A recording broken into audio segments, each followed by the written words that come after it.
It's a rainy day. Ay, nako. There. Kumukulog, kumikidlat. There's a thunderstorm. Yan guys. Ang boiled eggplant with the boiled okra as well. Pwede ko yan isabaw sa aking kape, imbes na yung boiled water. Ito na po diretso. So, meron na akong okra at saka meron pa akong talong. Diba? Okay, bakit ko naman itatapon yung water niyan? Ang daming nutrients kaya niyan. So, careful with your camera kasi maglalabas ito ng steam. Ilalayo mo siya. Kung ayaw mong masira yung iyong, ayan o, steam. See, look at that. Ilayo mo lang siya. Ganyan. Pag kumulo, bubuksan mo lang konti dito. Tapos, babawasan mo ng apoy. Okay, yung kanyang temperature, babawasan mo from 6, gagawin mo siyang 2 na lang, hanggang, ayan, ay, ano. Ito ngayon, pwede ko na siyang i-close, kasi wala na masyadong steam. Bakit mo binubuksan? Siyempre, para hindi lumabas yung tubig, at hindi mabasa itong buong stove area mo. Okay? So, very practical lang naman, pero minsan, opo, lalo na kung batang-bata ka pa, hindi mo talaga alam dahil wala ka pang experience doon. So, ayan, pag na-watch nyo po sa video ko, siguro, yun, malalaman nyo na, bakit mas gusto ko po ito? Kasi, yung itim, hindi siya dumihin. Opo, kasi ang hirap po talaga maglinis talaga ng mga pots, no? Na, nililinis mo naman siya, kaso, oo, hindi ka makakapagpaputi. Ang hirap po paputiin eh. O, katulad po nito. Tingnan mo, sa gamit niya, talagang nangitim na. Dahil syempre, because of the heat. Because of the heat, lalo na pagbabad siya doon sa stove mo. Okay, wala namang apoy eh. Dahil yung apoy, it's actually an electric stove ito. O, parang itim-itim niya ng pangit na tuloy. Kaya, much better. Ito na lang po yung itim na pot. Okay, ayan guys. Nandiyan yung ating eggplants. O, pwede na natin yan. After boiling, pwede na natin siyang i-peel. O, yung iba, pinipeel pa. Yung pwede naman din na hindi na. Wag mo na siyang ipeel. Durugin mo na lang siya. You get your fork. Tapos, igaganyan na lang natin siya. Okay, igaganyan na lang natin siya. Siyempre, magbubukas yan. And then, ilulublog siya natin sa beaten egg. So, mamaya mag-beat tayo ng eggs. Pero, basically, ganito lang gagawin natin. Hindi na natin siya tatanggalan ng balat. Kasi sayang pa yan, diba? Pag gumawa ka ng laswa, diba, yung eggplant mo, meron naman din cover, may skin. So, ganito din siya. Na, actually, I learned this from my husband. Kasi, dati, tinatanggal ko po talaga yung balat. Pero siya, pag gumawa pala nito, natutunan niya din siguro sa nanay niya. Buti pa nga si Habi eh. Ang dami niyang natutunan iluto. Kasi, syempre, yung mother-in-law ko po talagang nagluluto po yan dati. Karinderya doon sa barangay. So, marami siyang alam na luto. Ang nanay ko din naman po nagluluto din. Kasi meron siyang mga kasera na pinagsisilbihan. Pero when we were growing up, talagang school lang kami. Bahay, school, kain na lang. Gigising ka sa umaga na meron ka ng gatas at ready na yung rice mo. At saka, meron ka ng sunny side up o minsan scrambled eggs o kahit ano, basta may egg every morning, may gatas ka na dyan. Ayan, kaya nasanay kami sa ganyang buhay. Okay. Mga 30s na ako nung I learned how to drink coffee. Oo, nagkakapalpitation pa ako nun. Hindi tulad ng mga bata ngayon, sanay na sanay sa kape. Ewan ko ba kung anong epekto niyan. Okay? So, although we learned na coffee naman talaga ay nakaka-boost ng brains mo, brain cells. Talagang, ano ang tawag dyan? Gising na gising ka sa umaga pag nagkape ka. Pero guys, delikado ha. Meron ako naging estudyante dati. Sus, uminom ba naman dahil nag-aaral siya? Uminom ng kape. Tapos nakatatlong mugs siya. Inay. So, na-hospital. Kasi syempre bata pa. Yun, hindi pa dapat ganun ang intake mo ng caffeine. Ngayon guys, yan na siya ang kinuha ko doon na sabaw. Ito. So, boiled water. Yung ginamit natin sa pag-boil ng eggplant at saka ng okra. Ito na ngayon, bago, lalagyan ko na siya ng coffee. Alam mo talagang ayoko nang gumamit ng plastic eh. So, ganyan talaga tayo mga Pilipino, no? Kaya siguro minsan bibisitahin ko yung facility dyan sa may Paranaque, sa may Philinvest din po yata. Dun sa may Alabang, kung saan meron sila, it's a French company, meron silang, napanood ko sa balita one time, meron silang ginagamit na pang ano po ng tawag dito, meron silang ginagamit na pang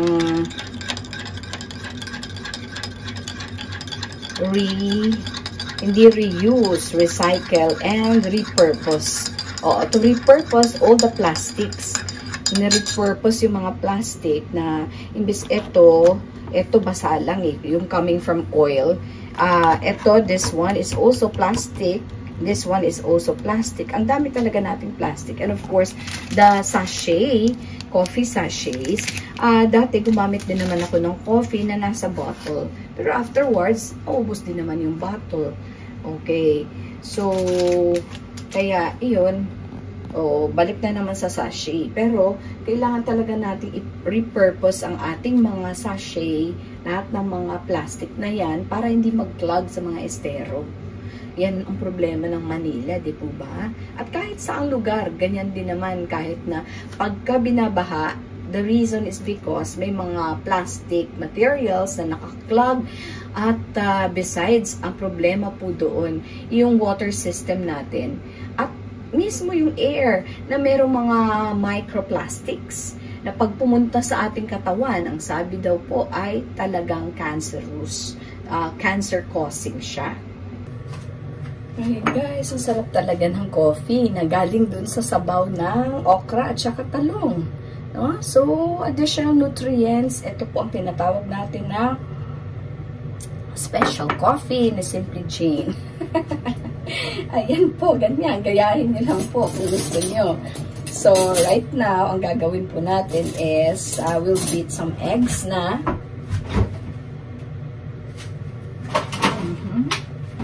Imagine ninyo, ultimo lalagyan lang ng eggs. Yung egg tray po ay plastic din. Wala po tayong magagawa kasi hindi naman po natin mabibili siya. Although, meron din namang mga made of yung mga anong tawag doon, parang repurposed, no? Mas maganda po yun, no? Yung mga repurposed na paper na ginawa nilang egg trays, magaling. So, ito po, nabawasan ko ng dalawa. So, talagang kailangan natin may egg tray na ganyan, galing sa supermarket. Ayan. So, kahit isa, pwede na po. Kasi, anyway, 3 eggplants lang naman yung ating gagawin. And, of course, lalagyan na po natin ng salt. A pinch of salt. And, we'll beat the eggs. Ayan na po.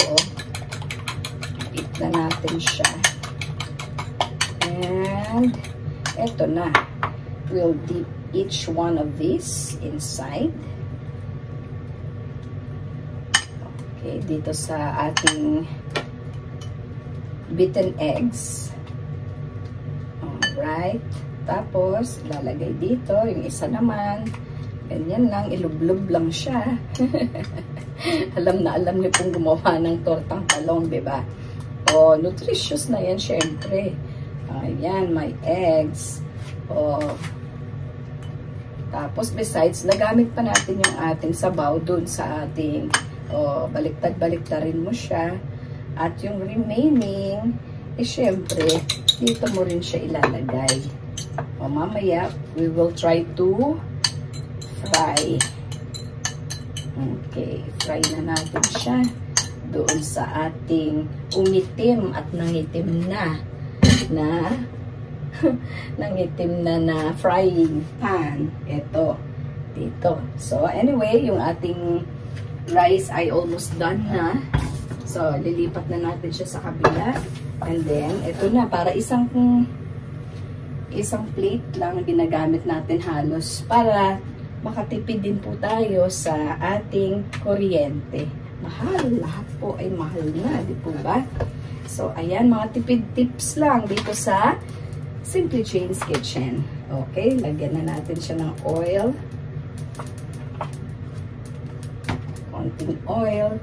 At this one, ready na po yung ating eggplants. Ready na po siya para tayo ay makapag-fry na. And then, this one, ibalik ko na po ito sa ref. Hindi ko na po tinatanggal siya kasi sa egg tray dahil may ano yung lalagyan ng eggs ko eh. Oo, may nakalagay na ibang bagay. Basta importante, refrigerate niyo po siya. Ang nakalagay dito, August 15. Okay, masisira na or that's the expiration ng aking mga eggs. So, I bought a tray of 12 eggs and so, ito na yon. Babalik ko na po siya sa inside the ref. Importante, naka-ref na po siya. Oo, sa tamang temperatura para hindi po masira ang inyong mga food. Kasi may food spoilage po pag sobrang ano. So, ayan po sinasabi ko, plastic. Okay, pag naubos to, ganyan. Kasi, ganun din naman, wala ka namang mga refilling stations, di ba? So, walang nagtitinda ng oil, frying oil, o yung vegetable oil, whatever, cooking oil you have, na magdadala ka ng iyong container. Katulad po nito, meron talaga akong container, no, na reusable. Ang problema, the products that we buy in the supermarket, ganun din naman. So, kung isasalin ko siya, ano pa sa oras yun? 'Di ba? So, time-consuming pa. Okay, kung isasalin mo pa siya, time-consuming pa siya. Eh, 'di ba, nagtitipid din tayo sa oras natin. Ganon. So, eto na po almost. Mainit-init na yung ating frying pan with the oil.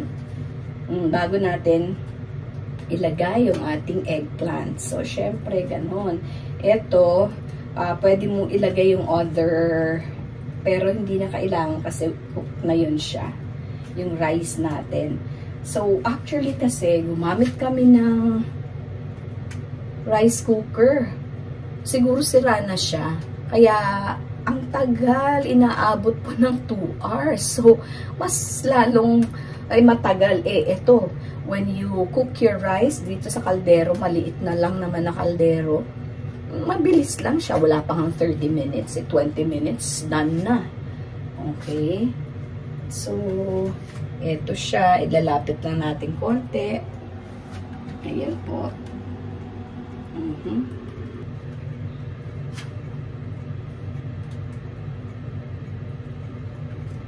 Ayan, so almost ready na. Okay, ganito.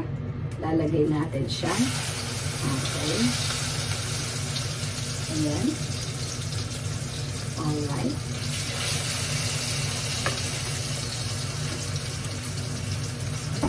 So, ito yung ating wooden ladle.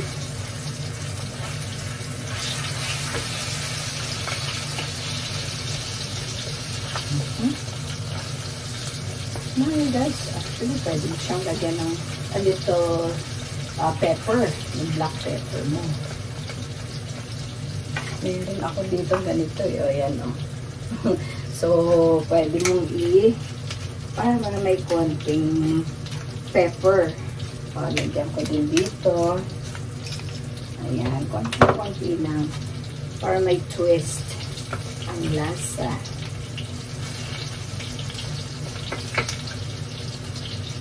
Mga basic cooking lang. Kasi si Simply Jane ay hindi naman talaga pang kusina. Mahabang panahon po ay nasa classroom. Kaya kahit dito ngayon sa kusina ay teaching pa. Ano ba yan? Nagti-teaching demo? Okay, malapit na po. Ayan. Mga teachers daw po, ganun. Nagtuturo, may nagde-demonstrate, may nagmo-model, ganun po talaga. But, the best teacher is the one who inspires. Yun lang talaga. Yun ang difference ng the good teacher and the bad one. May bad ba? Ewan ko. Sana naman yung mga naturuan ko dati pa, no? 30 years of teaching. Sana naman gumanda yung kanilang mga values and life. Okay? At successful na sila. Comment down below po kung isa ka dun sa mga yun. Hindi na, wala na kami masyadong connection. Hindi ko na rin. Ang connection, syempre, ang connection lang namin sa Facebook, ay hindi na ako masyadong active sa Facebook. Kaya yun.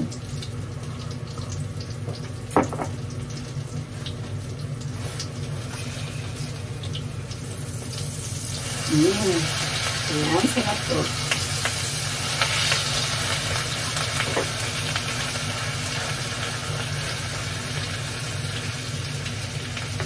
Siyempre naman, when you spend your time on something, kailangan meron kang konting return, di ba? So, kung di naman sulit, di wag na lang. Actually, yan po ang reason kung bakit last year, siguro mga ilang months din ako, almost na-reach ko na almost magmo-monetize na si Simply Jane noong mga panahong iyon, tama, sakto naman po, nasira yung laptop ko. Huminto na rin po ako sa online teaching. Plus, huminto na rin po ako muna sa YouTube. Pero talagang, sabi ko, gusto ko talagang i-pursue.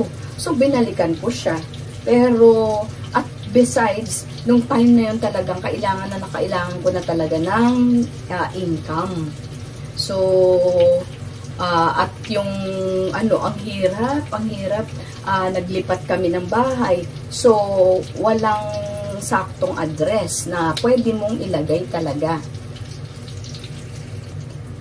Sakto naman guys, nasira yung laptop ko. Hindi ko na talaga na pursue yung pag-monetize. Pero almost there, nakakainis. Pero anyway, it's never too late. Yun po, another year na naman bago monetization. Kaya ito ngayon, kayod-kayod na naman po para magkaroon tayo ng maraming views. Watch hours na lang kung problema natin Oy, salamat po sa lahat ng mga supporters ko dyan Kasi si Simply Jane, 2010 o 20 na po yata yung ating mga subscribers. Thank you po. So, patuloy natin yung ating pagluluto nitong ating tortang talong. Ayan po, napakaganda. So, ganyan lang siya. Ang kinagandahan, huwag mong tanggalin yung kanyang stem para meron kang hawakan. Like this. Ayan, may hawakan. So, isa na lang. We're done. Isa na lang actually. Ito pa yung isa. So, durugin mo yan siya. Okay. At iyan. Last na po ito. Last one. At ubusin mo na talaga yung laman nitong lalagyan mo. Okay. Ayan na po. We're almost done. At meron na tayong kanin na masarap, mainit. And of course, nagkakape na tayo. Alright. So, it's a stormy day today, but no. Anyway, kahit na stormy day siya, there should always be sunshine inside the house. Simple lang naman ang buhay, eh. Di po ba? Simple lang talaga. Simple joys of every day. Manalangin lagi sa Panginoon, and yun. Dahil siya po lagi ang ating gabay.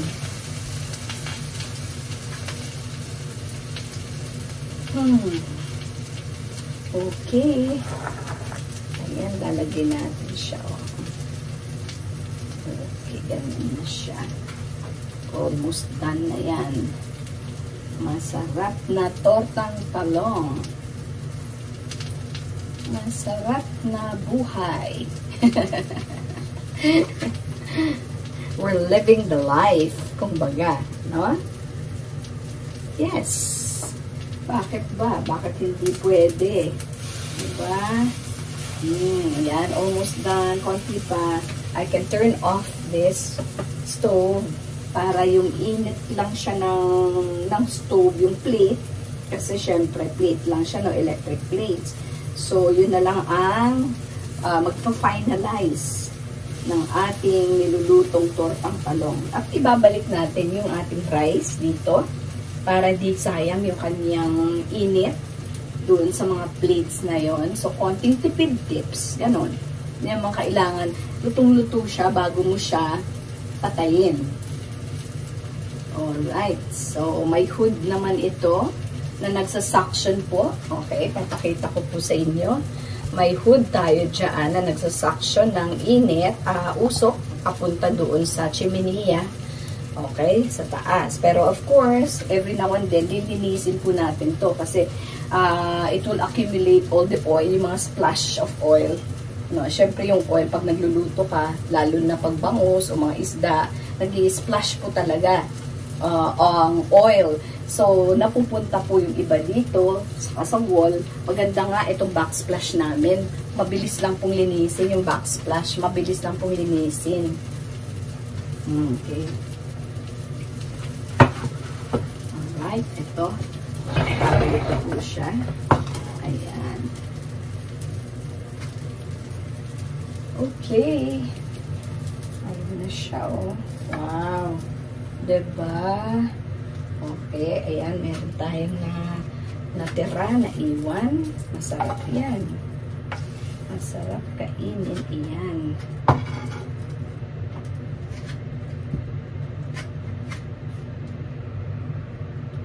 So, mag-ready na po muna tayo. Ayan guys, ready na tayo kumain. Nagbihis na ako para hindi tayo amoy usok.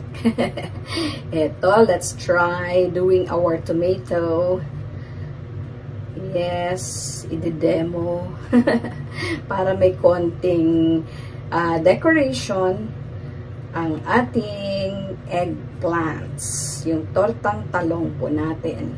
May decoration. Ayan, ganyan na parang rick-rack lang po siya. Parang rick-rack lang po. At gaganito natin siya. Okay. Okay. Cut it here in the middle. And voila, ganyan. So, meron na tayong decor. Hugis bulaklak. At syempre, kakainin nyo kasama ng eggplants. Yun. Ganyan po para may ibang kulay pa ang inyong eggplant. Naalala niyo po kanina, meron pa tayong okra. Ayan, for lunch naman po siguro, lalagyan ng kalamansi. Okay? And of course, yung sabaw niyan, hanggang mamaya pa po iyan. Oo. O, pwede niyo pang gawing ice cubes ulit. Ayan, ito po.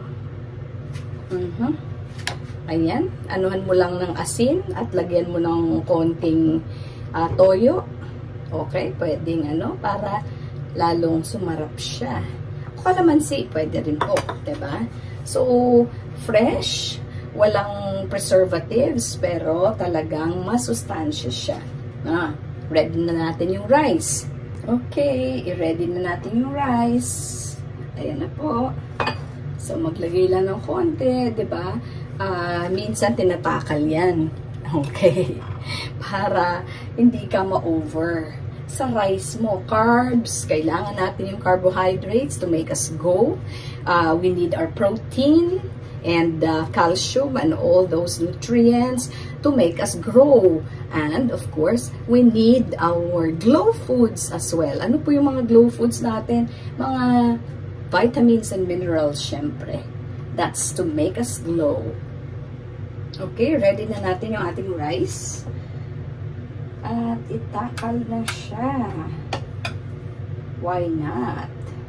Opo. Kasi hindi po natin kailangan kumain ng maraming rice. Opo. Akala nyo lang po yung nagpapataas ng blood pressure nyo, yung inyong pagkain ng mga maaalat. Siyempre, one of the reasons po yun. Pero pag sobrang rice din po, ganun din siya. Opo, ito. Ayan. So, may okra na tayo.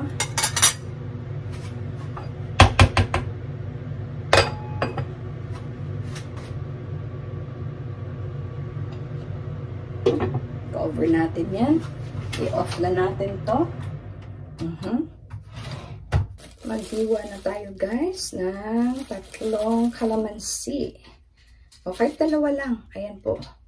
Gasan. After washing, hiwain. Additional vitamin C. Mga ka-senior. hindi na kasimple. Mga ka-senior na eh. Kasimple pa din. Okay, pigain.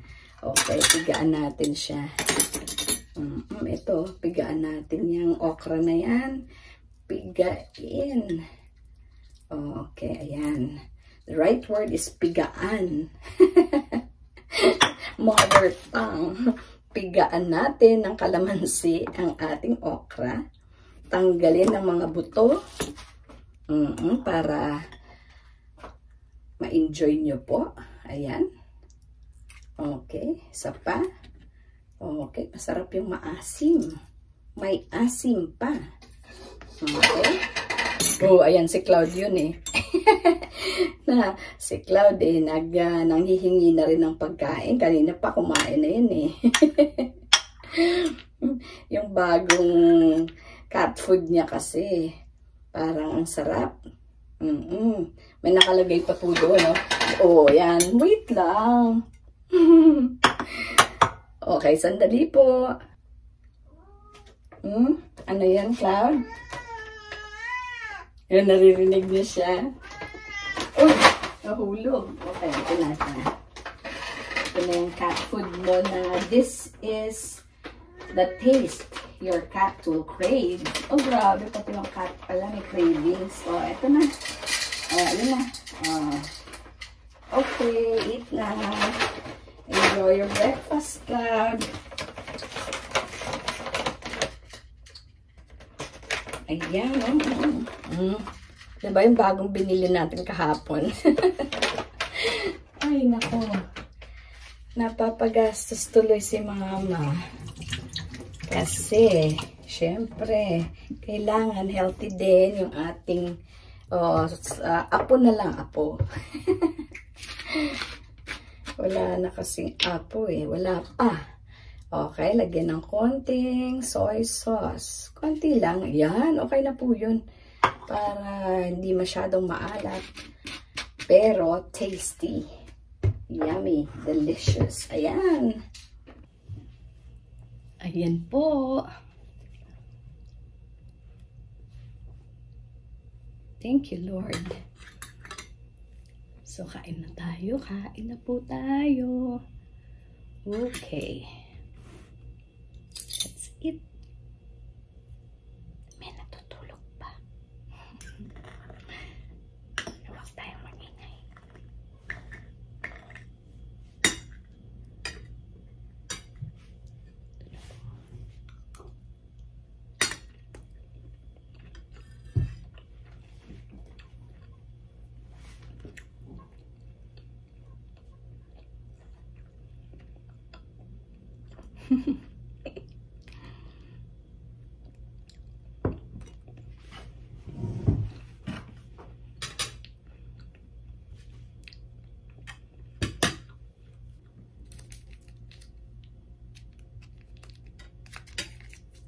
sayang din naman po. So, ayan, gupitin at ilagay dito sa ating torta.